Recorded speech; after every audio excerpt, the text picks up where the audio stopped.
오늘 우리에게 주시는 하나님의 말씀은 에스겔서 13장 17절부터 23절까지 함께 봉독하겠습니다.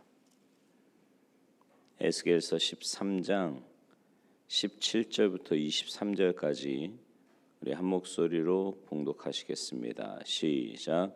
너 인자야, 너의 백성 중 자기 마음대로 예언하는 여자들에게 경고하며 예언하여 이르기를, 주 여호와의 말씀에 사람의 영혼을 사냥하려고 손목마다 부적을 꿰어매고 키가 큰 자나 작은 자의 머리를 위하여 수건을 만드는 여자들에게 화 있을진저, 너희가 어찌하여 내 백성의 영혼을 사냥하면서 자기를 위하여는 영혼을 살리려 하느냐. 너희가 두어 움큼 보리와 두어 조각 떡을 위하여 나를 내 백성 가운데서 욕되게 하여 거짓말을 고지 듣는 내 백성에게 너희가 거짓말을 지어내어 죽지 아니할 영혼을 죽이고 살지 못할 영혼을 살리는도다. 그러므로 나 주 여호와가 이같이 말하노라. 너희가 새를 사냥하듯 영혼들을 사냥하는 그 부적을 내가 너희 팔에서 떼어버리고 너희가 새처럼 사냥한 그 영혼들을 놓아주며 또 너희 수건을 찢고 내 백성을 너희 손에서 건지고 다시는 너희 손에 사냥물이 되지 아니하게 하리니 내가 여호와인 줄을 너희가 알리라. 내가 슬프게 하지 아니한 의인의 마음을 너희가 거짓말로 근심하게 하며 너희가 또 악인의 손을 굳게 하여 그 악한 길에서 돌이켜 떠나 삶을 얻지 못하게 하였은즉 너희가 다시는 허탄한 묵시를 보지 못하고 전복도 못할지라. 내가 내 백성을 너희 손에서 건져내리니 내가 여호와인 줄을 너희가 알리라 하라. 아멘. 할렐루야. 인생을 살다 보면 삶이 궁금하고 답답할 때가 있습니다. 참고 견디기에는 너무 힘들고 궁금해서 어떻게 앞일을 알 수 있는 속 시원한 소리를 듣고 싶은, 그래서 그것으로 위안을 삼고 싶을 때가 종종 있지요. 근데 이런 마음이 드는 것은 신자나 불신자나 인간의 마음이 다 똑같은 겁니다. 그래서 믿지 않는 사람들은 그렇게 답답할 때 누구를 찾아가요? 점쟁이를 찾아가서 점을 치게 되는 거지요. 근데 이런 답답한 일이 믿는 사람이라고 해서 없는 건 아닙니다. 믿어도 답답할 때가 있지요.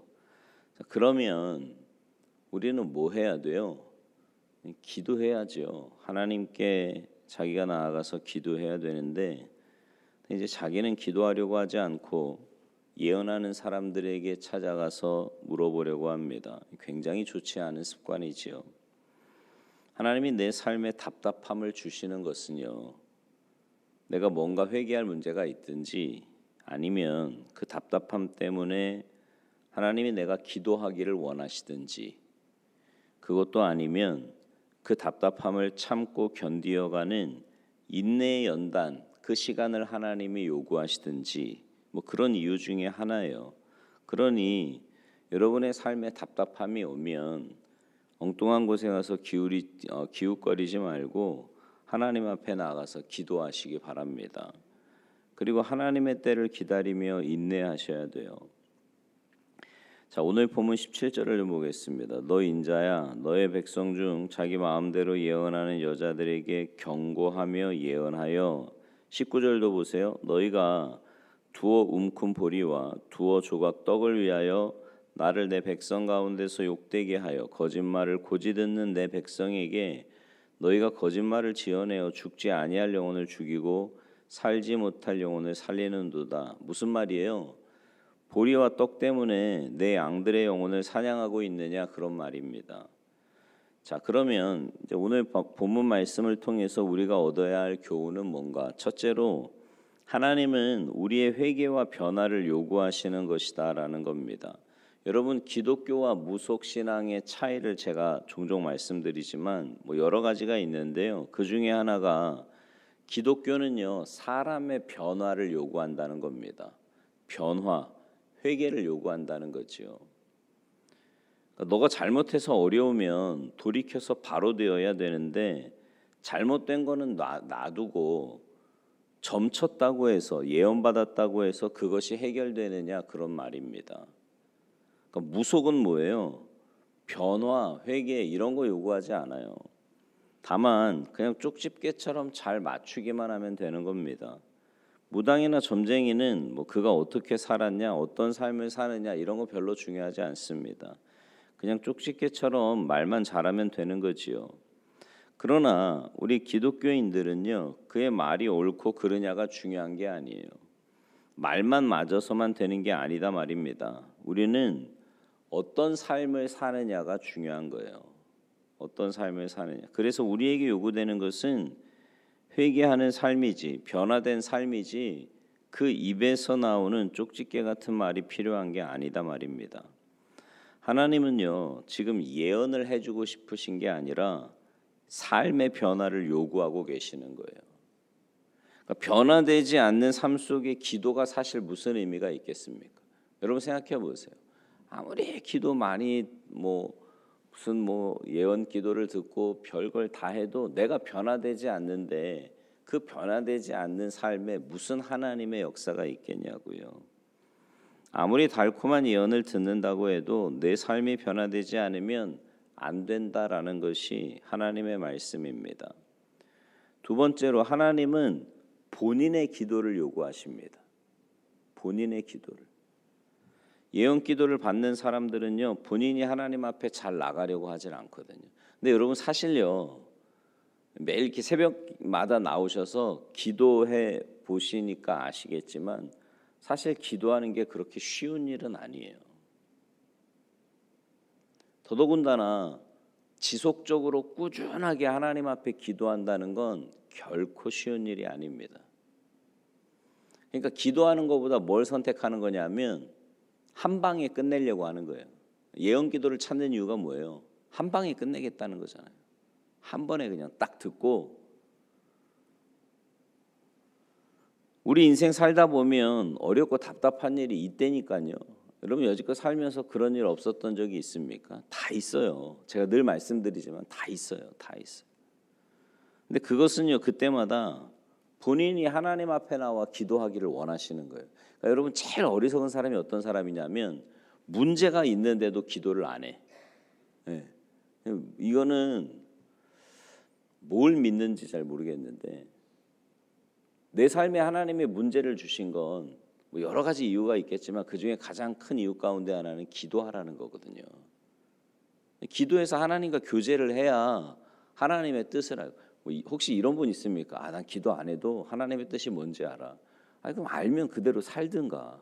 안 사는 거거든요. 왜요? 힘이 없는 거예요. 여러분 기도 안 하면은요, 그렇게 살 수 있는 힘이 생길 수가 없어요. 예레미야 29장 8절 9절에 보면 이런 말씀이 있거든요. 만군의 여호와 이스라엘의 하나님께서 이와 같이 말씀하시니라. 너희 중에 있는 선지자들에게와 점쟁이에게 미혹되지 말며 너희가 꾼 꿈도 고지 듣고 믿지 말라. 내가 그들을 보내어 아니하였어도 그들이 내 이름으로 거짓을 예언함이라. 여호와의 말씀이니라. 그러니까 뭐 꿈꾼다 그러고 예언한다 그러고 이런 거 믿지 말라는 거예요. 그거 하나님이 보내신 거 아니다. 네. 그러면서 그 뒤에 12절 13절에 이렇게 말씀하세요.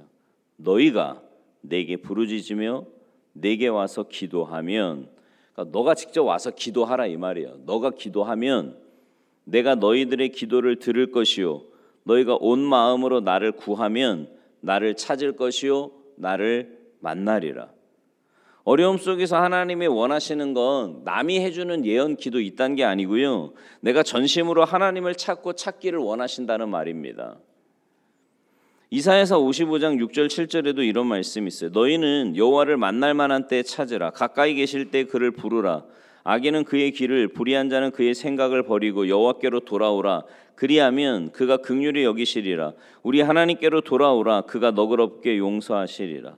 그러니까 우리 하나님은요, 회개하고 돌아오기를 원하시는 거예요. 와서 기도하기를 원하시는 거라고요. 그러니까 문제를 주어서라도 기도하기를 원하시는 건 뭐예요? 나하고 교제하자는 거예요.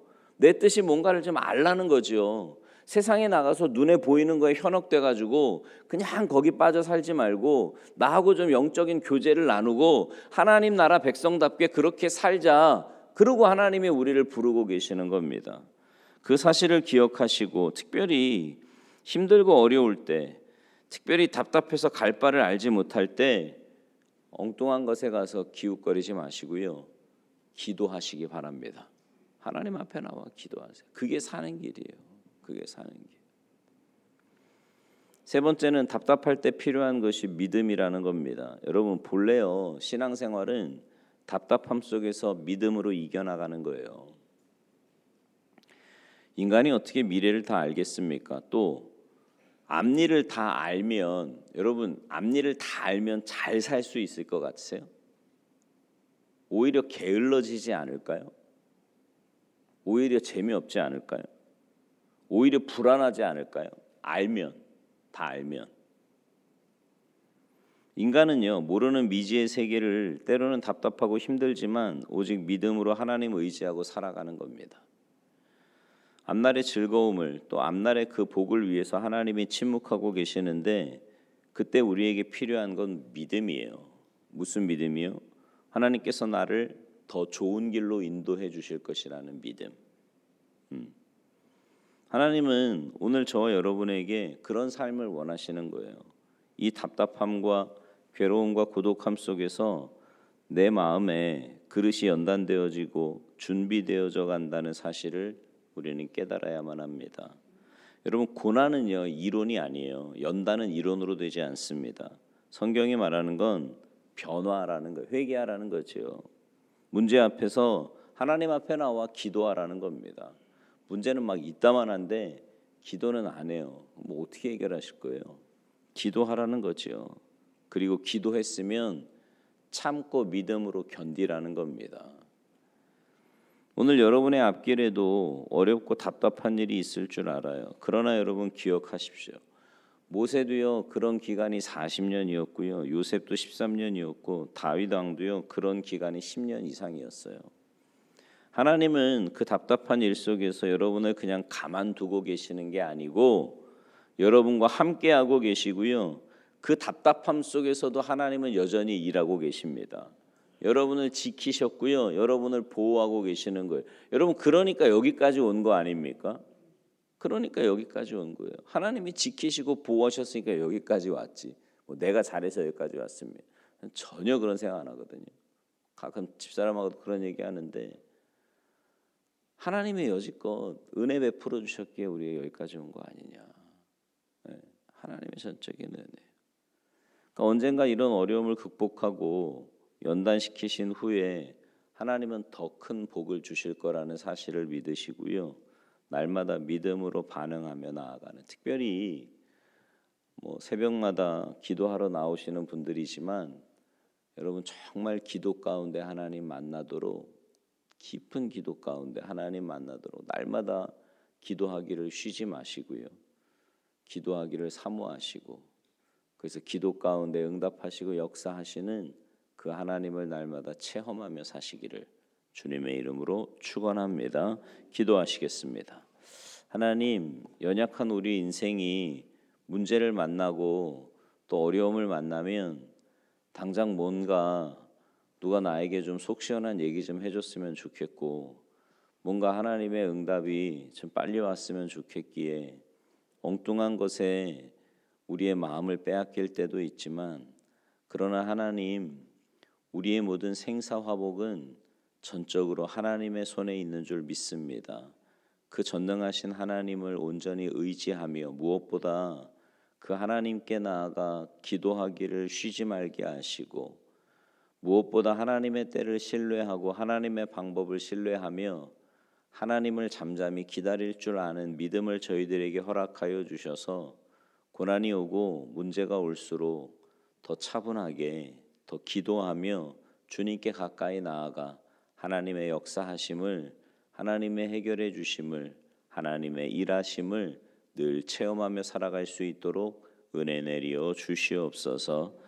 감사드리며 예수님의 이름으로 축복하며 기도하옵나이다. 아멘.